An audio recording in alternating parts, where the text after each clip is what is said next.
महत्वपूर्ण मुद्दा उठाना चाहती हूं कि जो उड़ान योजना 2016 में आपकी सरकार ने शुरू की थी, आम नागरिक को कहा गया था कि उड़ान योजना यानी उड़े देश का आम नागरिक। ये गलत है। जी हाँ दोस्तों, ये सरासर गलत है।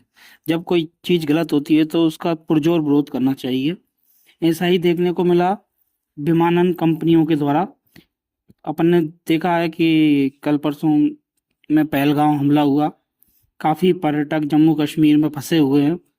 तो जैसे भी ये लोग बाग हड़बड़ाहट के कारण के कोई और आतंकी हमला ना हो जाए, वहां से निकलना चाहते हैं, जिसके कारण वो लोग एयर या देखा जाए तो विमान यात्रा करने को मजबूर हैं। हवाई मार्ग के जरिए जल्द से जल्द अपने घरों को पहुंचना चाहते हैं। इस सब के बावजूद विमान कंपनियों ने अपने किराए में एक अलग ही लेवल की वृद्धि कर दी। कहते हैं ना, आपदा में अफसर। इनके पास खुली छूट है, कोई सरकार का रिस्ट्रिक्शन नाम की कोई चीज नहीं बची इनके ऊपर। ये जैसे ही मांग बढ़ती है जिस जगह के लिए, वहाँ के टिकट को महंगा करना शुरू कर देते हैं।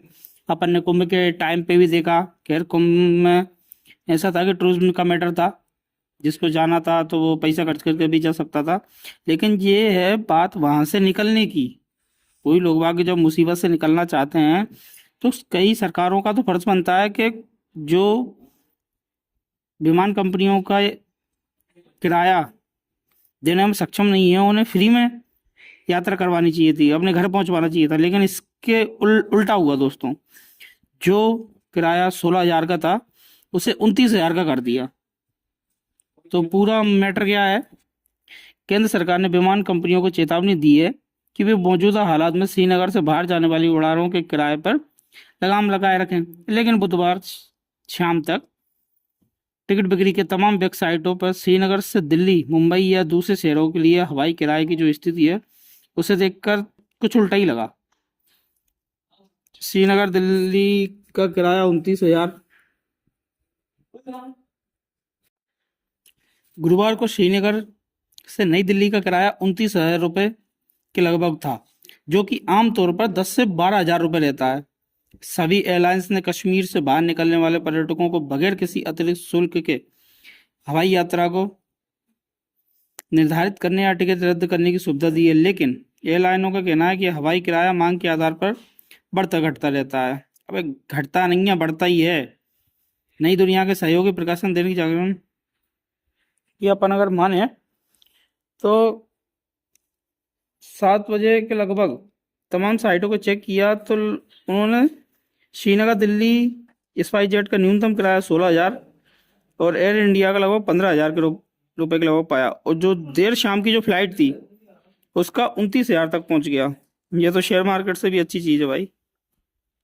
पहले 15,000 पे बुक कर लो, 29,000 पे निकाल दो, रीसेल कर दो किसी को।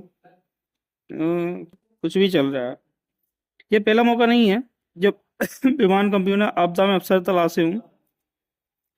कई बार कई राष्ट्रीय आपदा आने पर या त्योहार आदि के समय विमान कंपनियां कुछ खास रूटों पर इसी तरह का बेहिसाब किराया बढ़ा देती हैं।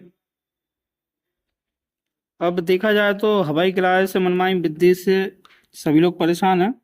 जम्मू कश्मीर के पहलगाम में आतंकी हमले के बाद अब मौजूदा पर्यटक अपनी छुट्टियां रद्द कर रहे हैं और जल्द से जल्द अपने घरों को लौटना चाहते हैं।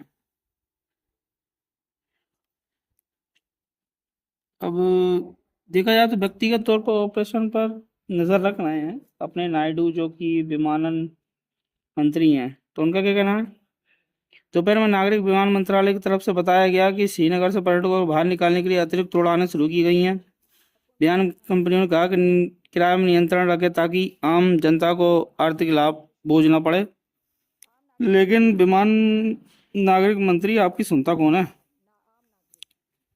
काम की बात नागरिक विमान मंत्री कौन है इस समय? तो राम मोहन नायडू हैं। विमान कंपनियों को सख्त निर्देश दिया है इनने, भाई ज़्यादा किराया ना लें, लेकिन वो तुम्हारी सुन नहीं रही हैं। कम से कम अगर आतंकवादी नहीं सुन रहा है तो अपने देश की विमान कंपनियों को ही सुना लो, कुछ तो कर लो।